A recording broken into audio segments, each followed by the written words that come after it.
So I want to start off thanking Eclipse for this event. Thank you all to all the organizers for inviting me here to share my story with you all.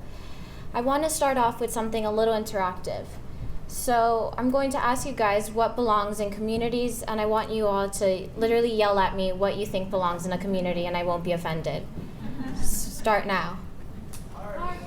Parks, trees, schools, playgrounds, communities.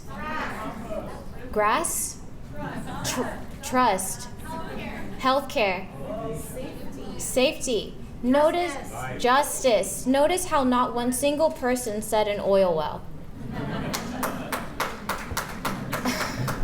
Unfortunately, the reality is that Los Angeles is the largest urban oil field in the nation, and nobody seems to know that because we're too busy keeping up with the Kardashians.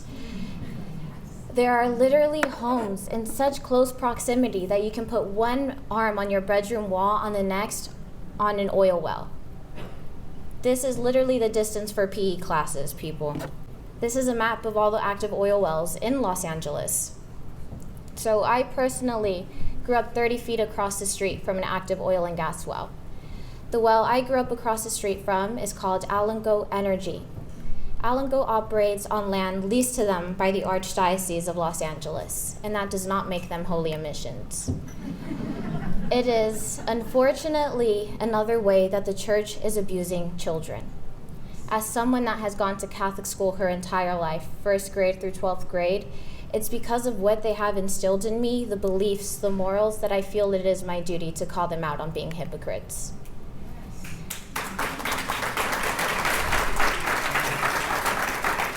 This is me in the well across the street from my home. You can see I was literally inside of the wells. You can see my little fist because I was ready to knock the workers out. Oftentimes when drilling for oil, there are so many toxic emissions that are released into the air. It smells like rotten eggs. But Alango would take an extra step further and use extra chemicals to mask the smell. So then my community would smell of guava, cherries, chocolate.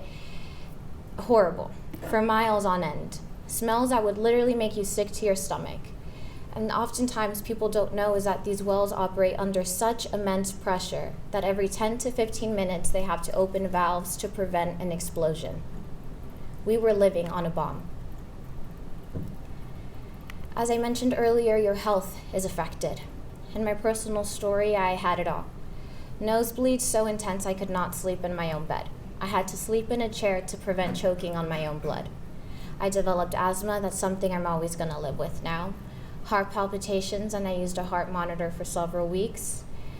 The list goes on, unfortunately, and it wasn't just me, but most of my community. It was a common conversation starter to stop each other in the streets and say, "How is your asthma today?" January 15th, 2020, I heard the words nobody wants to hear. You have cancer. And I 100% believe it is because of where I grew up.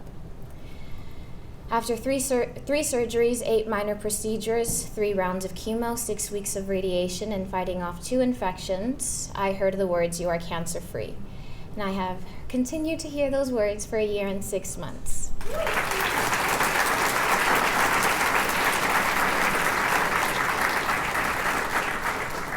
I fight so nobody has my childhood. I fight so urban oil drilling is read about in history books. So my question to you all is, will you raise your fist in the air and demand to end urban oil drilling and establish environmental justice? Or will you wait until your life is the one at risk? Thank you.